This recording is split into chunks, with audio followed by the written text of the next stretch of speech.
Hey, it's Amy from Flux Group. I'm out in Manchester today in the sunny northern quarter, and we're just asking some questions about the idea of censorship, AI's involvement in censorship, and the idea of censorship for good within technology. So yeah, let's see who we talk to. You can cut that last bit.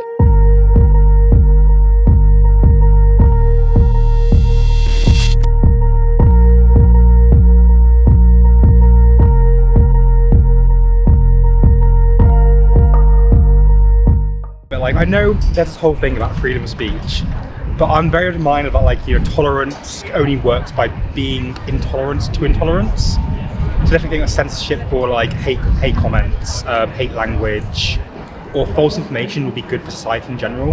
And I know it does probably point to the whole everyone has a right to their own opinion, everyone has a right to talk about that opinion.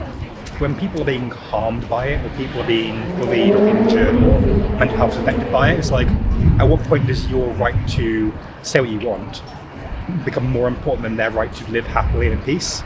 So I'm definitely of the mind that that sort of thing can be used for good as long as it is monitored heavily to make sure it's not being abused, and it can work as long as it's very contextual on what you're using it for.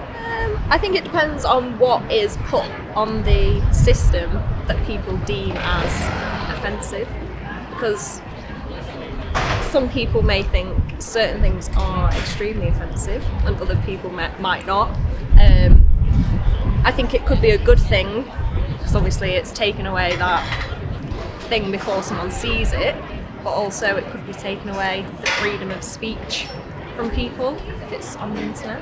Again, it's really hard to know because things like morality change, or what is considered to be immoral or moral change throughout a person's lifetime. Not only that, from one group of people to another and from one era to another. So what was considered to be acceptable 100 years ago is certainly not now, and vice versa perhaps. So how a machine system would be able to kind of learn that, because say human morality is pretty flexible, very flexible. So how that would work in a machine sense, I don't know. I mean, I could see it working in an instance in time, but there is the zeitgeist. People tend to follow patterns of thought that are common to the whole of society. Would the machine be able to do that? I mean, would it, if maybe in 20 years, if what was considered to be, now harmless speech was then seen in 20 years' time as being harmful to somebody, would the machine be able to learn it? I think ultimately, probably humans would have to intervene at some point. Because a machine left to its own devices, unless it was unbelievably sophisticated, I don't know how it would be able to sort of pick up on that kind of subtlety.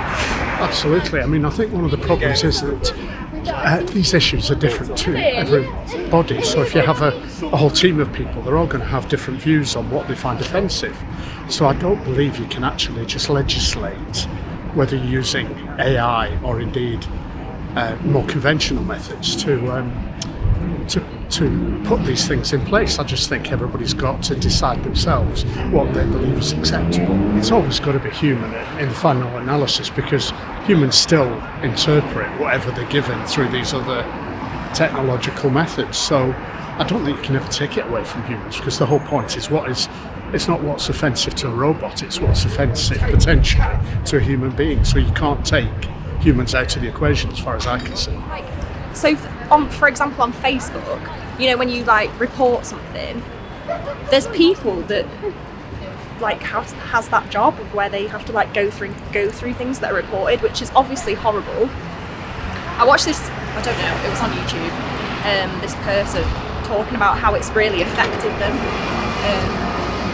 saying they've had to go to therapy and stuff because they've had to look at these disgusting things and had to choose whether it's allowed to go on Facebook or not. So if AI is sort of doing that job instead of a real person, then yeah, that is a good thing. Sure. I think with AI there is a lot of potential for people to abuse it, like you said, so we do need to crack down on exactly what goes into it and then monitor the people that also have to deal with it. Like how therapists occasionally have to do therapy themselves for their own mental health, and they just make sure it doesn't get out of hand and then end up terminal.